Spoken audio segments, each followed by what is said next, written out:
अस्सलाम वालेकुम नाज़रीन, डॉक्टर दानिश रियल फोकस के साथ हाजिर है।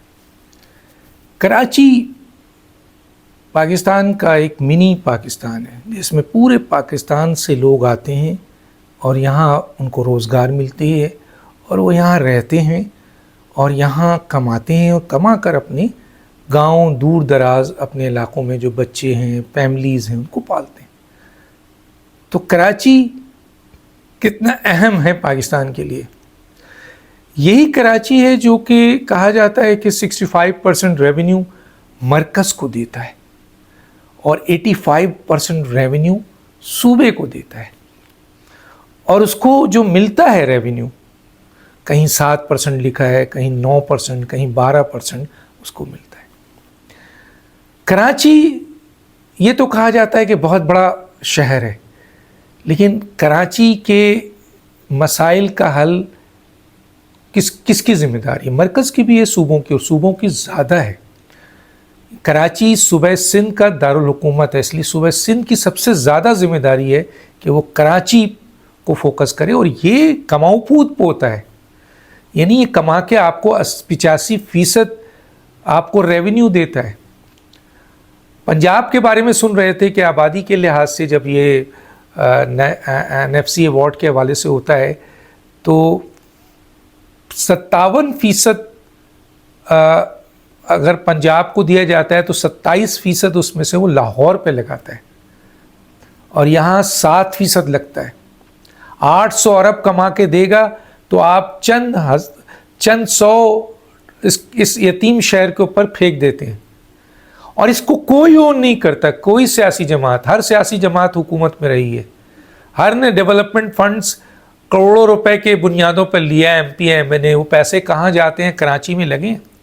अब आइए जो इस वक्त कराची का असल मसला है, और बड़े अफसोस के साथ ये है कि मौजूदा हुकूमत की इतनी बड़ी नाकामी है, जो बहुत अरसे से सिंध में हुकूमत कर रही है, कि chief justice Sindh high court इंतज़ामिया की मीटिंग की कुछ चेयर कर रहे हैं, और कराची में जो आपके इस वक्त जो कराची में चोरी, डकैती, ये स्नैचिंग, मोबाइल स्नैचिंग, और इसमें कई लोगों की जानें जो हैं वो ज़ाया हुई हैं। इस रमज़ान में 19-20 अफराद बेचारे मारे गए हैं सिर्फ एक मोबाइल छीनते हुए।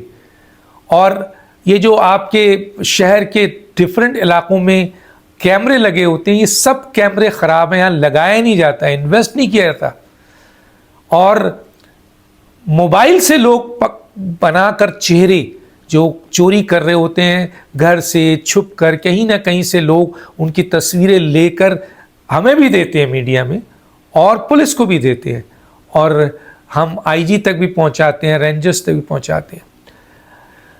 पुलिस का महकमा इतना तबाह हो चुका है, मैं सारे पुलिस वालों को नहीं कह रहा, लेकिन पुलिस का महकमा इतना तबाह हो चुका है कि आप वीडियो देखें कि चोर और डकैत कहते हैं कि हमसे भत्ता लेते हैं, चोरी और डकैती की भत्ता लेते हैं।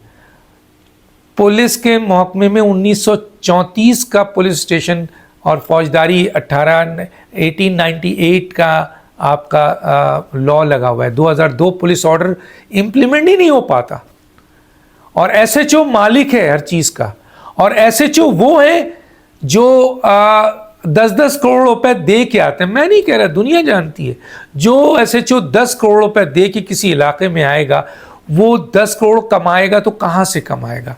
अपने इलाके में चोरी करने की इजाज़त होगी, डकैती करने की इजाज़त होगी, मंशियात फैलाने की इजाज़त होगी, ड्रग्स करने की इजाज़त होगी, क्राइम, स्मगलिंग, हर चीज़ की वो इजाज़त देगा।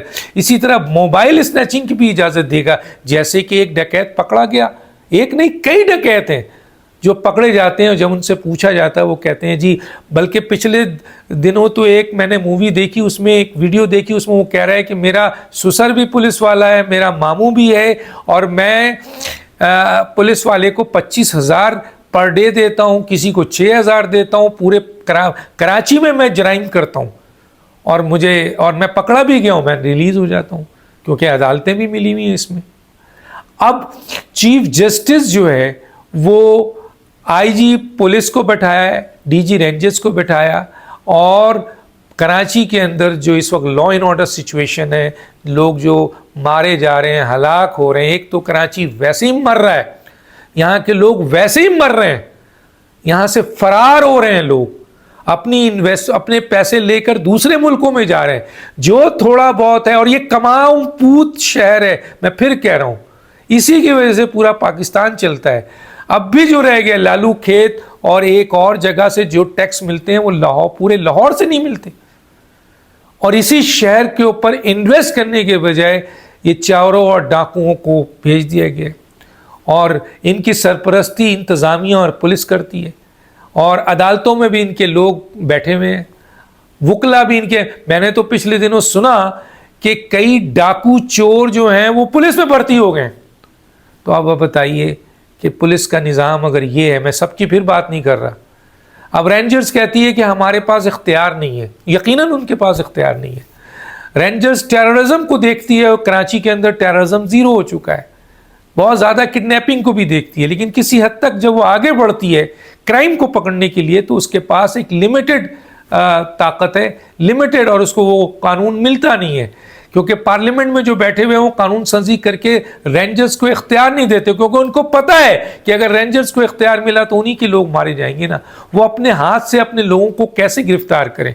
कच्चे के डाकू जो भी कुछ कर रहे हैं, ये इनके सहूलतकार पक्के के डाकू हैं जो ऊपर बैठे हुए हैं, पार्लियामेंट में बैठे हुए हैं, हुकूमत में बैठे हुए हैं, इंतज़ामिया में बैठे हुए हैं, आला इंतज़ामी ओहदों पे बैठे हुए हैं, और उनके बेनिफिशरी अदालतों में मौजूद हैं, वकला और जजेस की सूरत में। तो कच्चे के डाकू को कैसे आप ख़त्म करेंगे? क्यों? क्योंकि जो पक्के के डाकू ऊपर बैठे हुए हैं पार्लियामेंट में, इंतज़ामिया, हुकूमत, आला ओहदों में, उनके पास इख्तियारात हैं, तो उन इख्तियारात के ज़रिए तो कच्चे के डाकू को मारा जा सकता है, लेकिन वो तो उनके सहूलतकार हैं, उनके लिए काम करते हैं। तो इसलिए ये पुलिस का जो महकमा, ये SHOs जो हैं, ये जो लगते हैं, ये 10-10 करोड़ 15 करोड़ दे के लगेंगे तो ये निकालेंगे पैसा, ऊपर भी देंगे, अपना भी निकालना है, 6 महीने तक नौकरी है, फिर किसी और उसमें, तो फिर इन्हीं लोगों से लेंगे। तो कराची के अंदर जो क्राइम्स है, इसके जिम्मेदार सब हैं, कोई सियासी जमात ऐसी नहीं है जो ये कहे कि हम जिम्मेदार नहीं है। जो भी हुकूमत में रही है और अब भी है, वो सब जिम्मेदार हैं।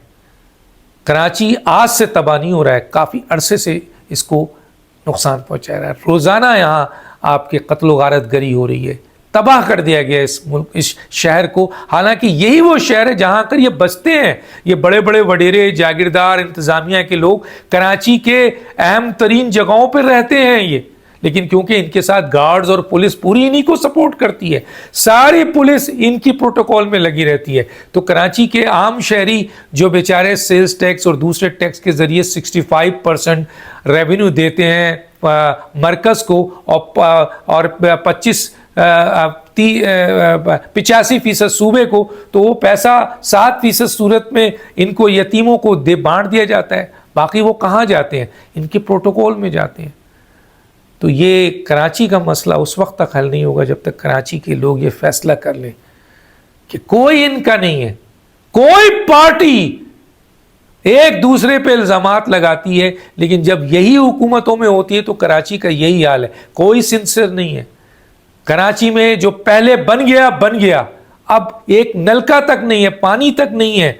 यहां से लोग कितनी मेहनत से पैसे कमा के अपने घर की तरफ जाते हैं, और फिर ये भेजे हुए इंतज़ामिया, हुकूमत, पुलिस के डाकू चोर उन्हें लूटते हैं, और कोई पकड़ने वाला, और उनको पता है कि हमारी सरपरस्ती SHO कर रहा है, हमारी सरपरस्ती पुलिस वाले कर रहे हैं, तो फिर वो कैसे डरेगा? वो तो और मारने के बाद फिर छूट भी जाता है। तो बताइए कैसे ये हल होगा? तो कराची के लोगों, जागो, पुलिस पे और किसी सियासी जमात पर भरोसा मत करो। अगर इस शहर में रहना है और इस शहर को अपने लिए आसान बनाना है तो तुम्हें अब उठना पड़ेगा, और किसी की परवाह मत करो, अपने हक के लिए उठो और इन सबको नीज तो नाबूद कर दो जो लोग इसके जिम्मेदार हैं। कोई तुम्हारा हमदर्द नहीं है, सब सियासी अपनी जमा को कुंजी करते हैं और अपनी सियासत चमकाते हैं एक दूसरे पे, और ये सब मिले हुए हैं, सब कोई इसको गाली दे रहा है तो ये भी उस हुकूमत का सपोर्ट करने में, और ये इसको गाली दे रहे हैं तो ये भी उसको सपोर्ट कर रहे हैं। जागो, आप तो बाशऊर लोग हैं, पढ़े लिखे लोग हैं। अब कराची वालों को चाहिए कि वो अब उठें और अपने हक के लिए उठें, वरना आपकी औलादें यहाँ पर किसी न किसी गली में खून में लिथड़ी हुई पड़ी हुई होंगी और आपको पता तक नहीं होगा। तो अगदानिश को याद दीजिए। अल्लाह हाफिज़।